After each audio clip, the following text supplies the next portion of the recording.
week 2 finished on the deer fencing. Got about 100 meters done. Stepping away, customers are on holiday for a week, so just wanted to step away just in case there's any decisions to be made. But yeah, nice 100 meters up. I don't know if you can see it, but yeah, good going. See, all braced up, all with termination knots here, so in case tree falls down, just a section rather than the whole fence.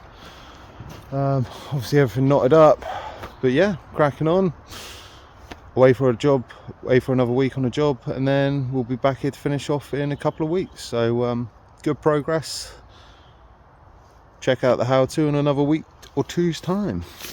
How's your week going? Like, comment, share and subscribe. Peace.